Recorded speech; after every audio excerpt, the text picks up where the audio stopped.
Câmara de Vereadores de Balneário Camboriú. TV e Rádio Câmara. Câmara Cidadã.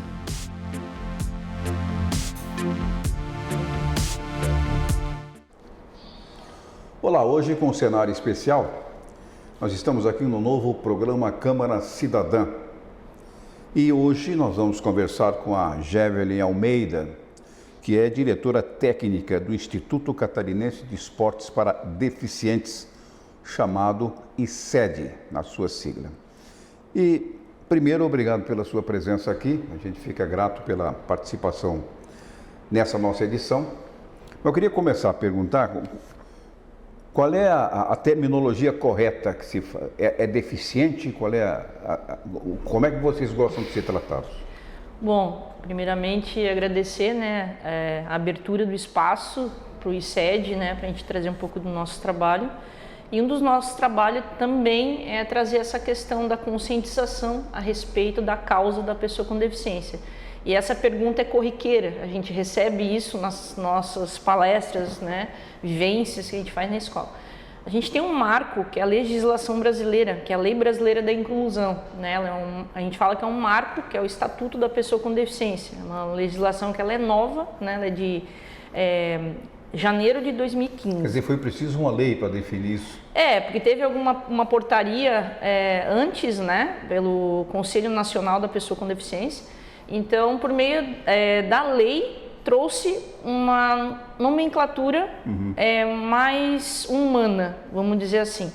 Porque algumas palavras que são errôneas que são usadas, pessoa com necessidade especial, portador de deficiência, a deficiência a gente não tem como desportar, Então a gente a tem.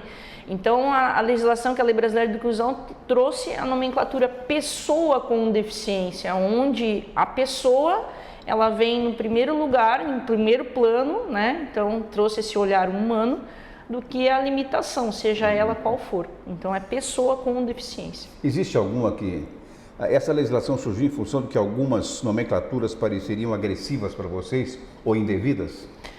Também, porque se a gente for ver o histórico dessa questão da pessoa com deficiência, isso vem lá da Idade Média, Então, tem expressões, os mongoloides, Então, isso vem muito de lá. Então, isso vem historicamente... Muita gente achando que estava falando como piada e era um negócio agressivo. Isso, então assim, tem esse tom pejorativo, Então, trazendo essa humanização, trazendo essa fala mais direta e não envolvendo, de fato, a questão da limitação, seja ela qual for no primeiro plano, a pessoa é enxergada, Então, o que a gente busca na sociedade muito é trabalhar essa questão de protagonismo da pessoa com deficiência. Então, é pessoa com deficiência. Pessoa com deficiência. Independente do que seja a deficiência. Qual. Aí existe a física, a auditiva, a intelectual, a visual, e por aí vai. Bom, depois de tanto tempo, houve mudanças na política de tratamento das pessoas com deficiência, agora falei correto. Mas não era assim. Um negócio meio confuso, aliás, não existia nada de regulamentação sobre isso. Até a educação das pessoas com relação a isso também tinha uma confusão, que ninguém seguia uma linha. Foi preciso uma lei, como eu disse, para fazer isso, para as pessoas se conscientizarem. Mas muito mais necessita exatamente isso que se faz, a conscientização das pessoas, além da lei e acima da lei. Na realidade, assim, o que a gente busca, até enquanto entidade, é trazer a informação. Então, a gente levando a informação para as pessoas, a gente acaba quebrando um pouco de alguns estigmas que para nós, que vivemos nesse nicho da deficiência, a gente acaba tentando quebrar, e às vezes assim, quebra de barreiras, de muros, de situações que até a legislação traz, barreiras atitudinais, que depende da atitude da pessoa, do outro, e as barreiras arquitetônicas, que são elas quais forem aí, que acaba gerando um obstáculo. Então isso, a gente trazendo, que a gente faz isso enquanto ICED, a gente vai nas escolas, a gente leva essa fala, a gente trazendo a informação, a gente acaba quebrando um pouco desses estigmas, o preconceito, em torno da questão da pessoa com deficiência. É muito interessante que, em muitos casos, a deficiência serve de exemplo positivo para os outros. A capacidade de superação, por exemplo, é uma Mas a gente tem que verificar também o estigma que tem também por trás da palavra superação. Porque eu falo assim, eu coloco nas palestras, todo mundo se supera, todos os dias. De um jeito ou de outro. De um jeito ou de outro, né? A gente tem as nossas adversidades. E é um rótulo comum que a pessoa com deficiência ganha. Sim. Né? Você vira um super-herói mediante essa superação questão. não é específica de deficiente. Isso serve para todos, né? Então, aí quando a gente situações. começa a falar nesse sentido, a gente daí começa a entrar na questão da quebra dessas barreiras e falando da inclusão de fato. Porque a inclusão de fato é todos se sentirem inclusos. Então vamos mudar isso para a inclusão. Eu ia citar um exemplo clássico e típico da nossa cidade, que é o Torto. Você conhece o Torto, vereador.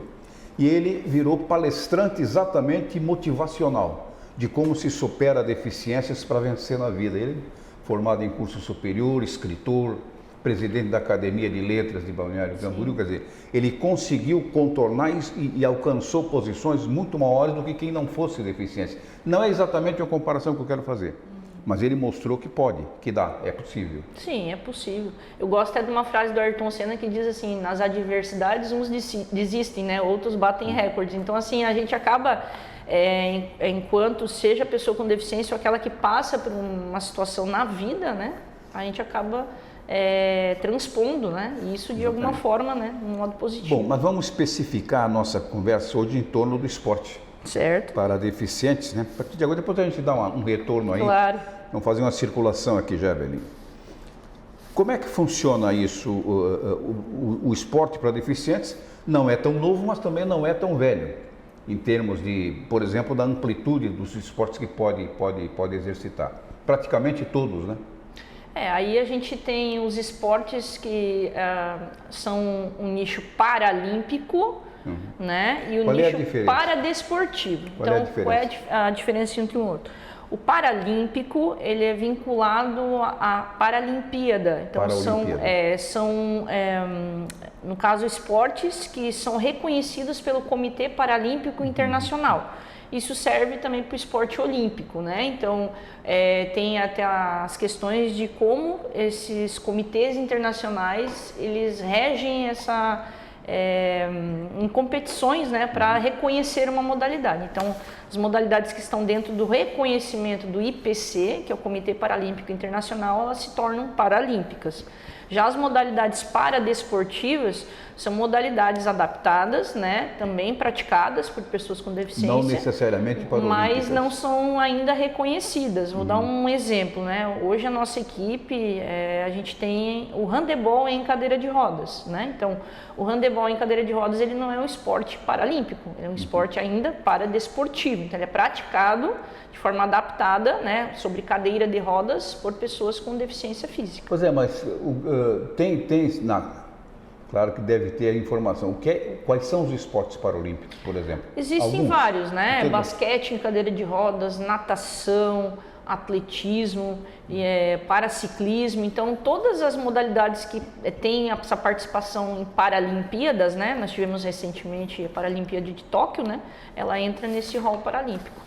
Bom, tem um atendimento, o ICED tem um atendimento personalizado a pessoa com deficiência, chamado PCD. Isso. Falar um pouco sobre isso. Como é que vocês fazem isso? Bom, vamos imaginar, hoje chega uma pessoa com deficiência para nós, né? Nos procura. Entra no nosso Instagram. Ela chega lá verde.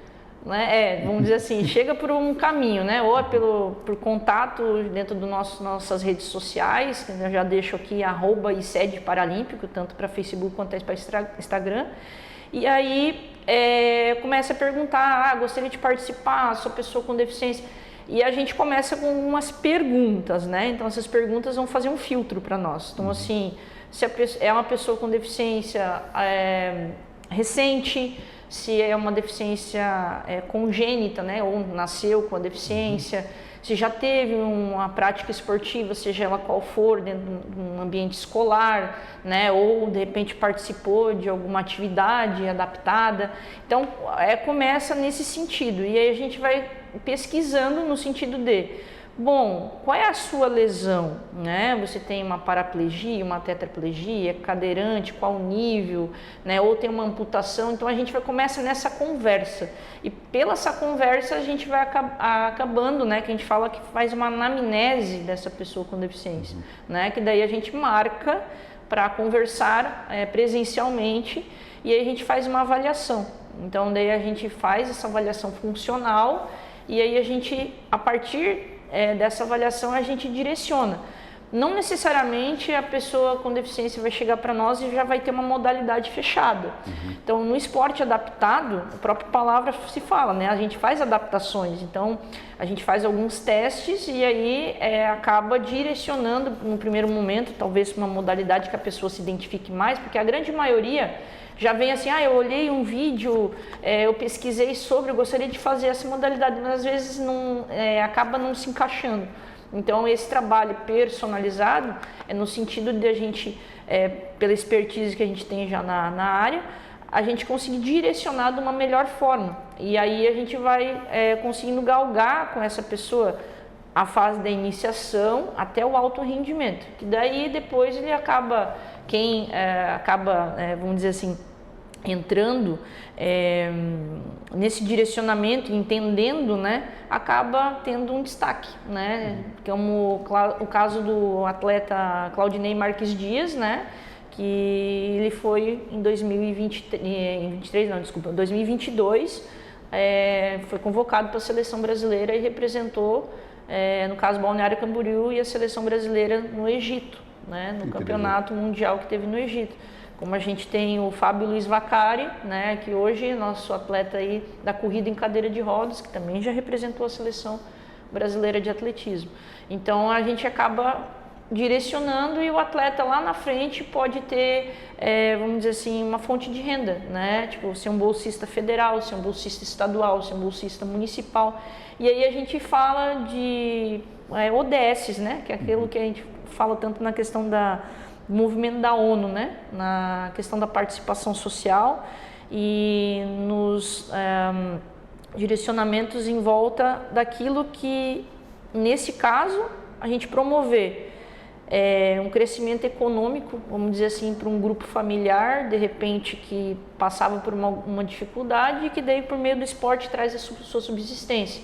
E não só a questão também da habilitação e reabilitação da pessoa com deficiência, que o esporte trabalha. Deixa eu fazer uma digressão de curiosidade aqui. Eu sempre pergunto para pessoas, já entrevistei algumas com vários tipos de deficiência, eu pergunto, o nosso ambiente é ideal para um deficiente? Para cadeirante, por exemplo, o ambiente urbano é ideal hoje? Bom, algumas questões... Já vi que não. A gente passa alguns perrengues, né? Eu sou uma das pessoas... Podia ser melhor, enfim. Poderia. E existe hoje normatizações, né? Então, não é uma situação que não pode ser consultada, né? Tem a normatização técnica NBR 9050, tem algumas alterações que, inclusive, foram feitas ao longo dos anos, que isso poderia ser consultado, né? Porque uma coisa vamos dizer assim, vamos imaginar um exemplo, né? Um comércio precisa fazer uma calçada, né? Então ele vai lá na prefeitura, né? Dá a entrada na questão da obra e vai executar. Então a prefeitura, né? Eles vão dar informação de como tem que ser a calçada, né? Hoje em dia é um padrão você utilizar o piso tátil, né? Mas aí na hora da execução, alguém que executou de uma forma errada colou o piso tátil direcional de uma forma e o de alerta de outro, né? E até com obstáculos, né? E até com obstáculos. Então aí quem fiscaliza isso? Como é feito isso? Então assim, isso é uma troca, né? Do poder público para aquele também que executa. Então o que a gente sente na pele, né? Isso a gente fala de propriedade, é a falta de fiscalização e a falta do cumprimento de como tem que ser a normatização. Porque a gente vê o cadeirante, eu passo em várias calçadas e percebo, eu fico sempre observando pisos, por exemplo, de petit pavé, que é um negócio... E o mesmo piso de calçado utilizando na via onde passam os carros. Eu acho que tinha que ter uma padronização, como tentaram fazer numa determinada época, e acabou não vingando isso. Sim. Um tipo de padronização de modo que sirva para todos. Isso. Os tipos então, de deficiência. Isso existe, né? Mas infelizmente na prática é de outra forma. Bom, vamos falar um pouco da defesa de direitos, suporte jurídico que vocês oferecem também para as pessoas com deficiência. Isso. Na realidade, assim, o que a gente acaba recebendo? Pessoas com muita dúvida referente a benefícios assistenciais, né? Porque existem pessoas com deficiência que são de baixa renda, então procuram aí um acesso a um auxílio-doença, a um BPC, LOAS, né? Então a gente acaba com profissionais que são voluntários, né? Inclusive na nossa associação a gente está aberto, né? A essa questão do voluntariado, onde a gente tem esse papel também, né? Então aí a gente direciona para alguns advogados que prestam Bom, serviço vocês voluntário. fazem, claro que tanto na modalidade paralímpica quanto Para desportivo. na vida comum, do dia a dia, vocês têm treinamentos específicos para isso, Sim. né? Porque além da conscientização da situação da pessoa, que tipo de treinamento vocês fazem? Na realidade, a gente tem tanto o treinamento que ele é preparatório, né? Não só por questão da competição, prevenção de lesão, a manutenção de algumas valências físicas, né? Força, potência, enfim, que a gente faz o trabalho na academia, né? A gente tem o patrocínio ali da MFC Academia, onde eles patrocinam os nossos para-atletas para fazer os treinamentos lá. Então a gente tem uma equipe de trabalho dentro da associação, onde a gente ministra a parte de treinamento na academia, né? A gente também conta com alguns voluntários vinculados a algumas faculdades, né? Então, eu sou professora da Uniaselv e junto da Uniaselv a gente também tem um corpo de pessoas que prestam um trabalho voluntário para nós. E a gente tem os nossos polos de treinamento. Então, o que seriam os nossos polos de treinamento? Seriam locais onde a gente tem os treinamentos específicos, né? Então, o treinamento específico da natação, a gente faz na Rua Israel, na Vida Ativa Natação, que é um outro patrocinador nosso, que a gente faz o treinamento dessa modalidade. E a gente hoje está meio que transitório com a questão de treinamento para algumas modalidades. Porque a gente teve dificuldade, quando a gente estava falando da questão de acessibilidade, a gente teve dificuldade aqui com alguns espaços públicos de Balneário Camboriú. Então, a gente optou por meio de um convênio junto ao Instituto Federal Catarinense Campus Camboriú. Hoje, a grande maioria das nossas modalidades esportivas para os treinamentos específicos está no município vizinho, Lá no IFC. Então, nós temos lá o atletismo, né, e o handebol em cadeira de rodas. Já o paraciclismo, ele é uma modalidade, vamos dizer assim, de treinamento flutuante, né, porque é pelas ruas da cidade, né, e aí a gente também, no caso, tem o treinamento do tênis em cadeira de rodas, que é um outro parceiro nosso, que é a MVB Tênis Pádel, ali da Rua Biguaçu. O que é que você pratica? Eu faço atletismo, arremessos e lançamentos, isso. Qual é a parte mais difícil? Qual é o tipo de atividade esportiva mais difícil que tem? Mais complicada? Eu acho que a gente não lida com essa questão da complicação, e sim da adaptação, porque depende de pessoa para pessoa, né? Então, a gente vai... Nem todos se adaptam. Isso, por isso que a gente acaba talvez iniciando com uma modalidade e depois colocando em outra, porque às vezes a pessoa vem com uma ideia formada e às vezes bate naquilo ali e não desenvolve. Tem vontade de fazer aquilo, né? Mas não tem. E a gente mostra o outro caminho, fala assim, por aqui, não que seria mais fácil, né? Mas ali você pode ter um êxito, então é por isso que é o nosso trabalho. Tem muitas surpresas positivas nesse ponto ou não? A pessoa que vai para fazer uma coisa, faz outra e acaba se destacando? Tem, porque, vamos dizer assim, a gente acaba conseguindo mostrar para a pessoa essa potencialidade, né? Então ela acaba vendo numa situação e tendo destaque, né? Então vou dar um exemplo assim, ó. A gente tem um atleta, que é o Charles Teixeira. O Charles Teixeira é um atleta do tênis em cadeira de rodas, né? Então ele participa da modalidade do tênis em cadeira de rodas. E ele é um atleta que ele gosta muito do handebol em cadeira de rodas, né? Então ele pratica as duas modalidades simultâneas. Mas aonde ele tem a potencialidade, inclusive que ele ficou convocado para a seleção catarinense, é no tênis. Então a gente é bem realista, né? Tipo assim, ó, participa do handebol para fins de também preparação, né? Que auxilia, né? Mas o direcionamento dele é para a modalidade individual. Bom, deixa uma parte final do programa para você. Diga o que quiser.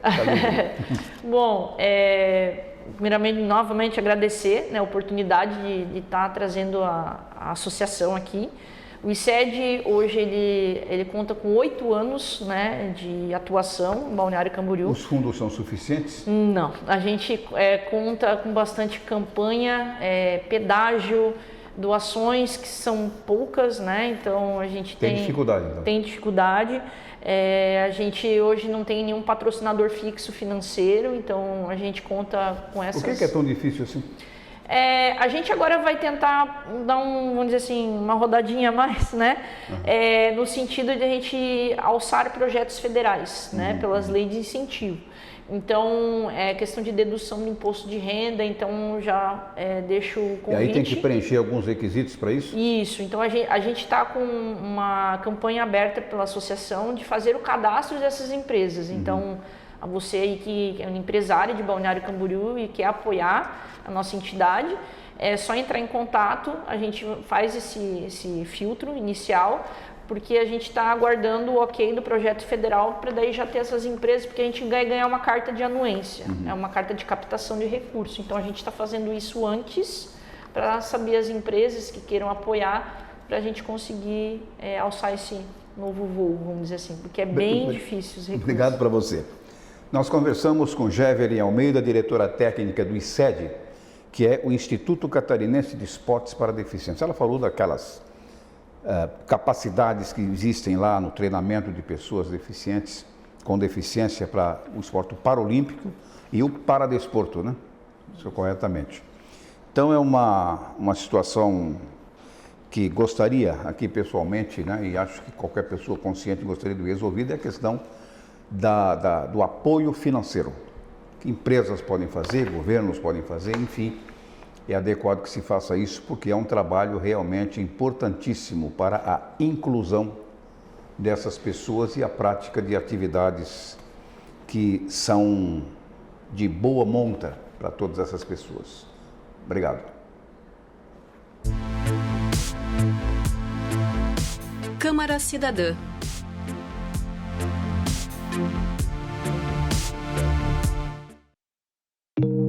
Câmara de Vereadores de Balneário Camboriú. TV e Rádio Câmara.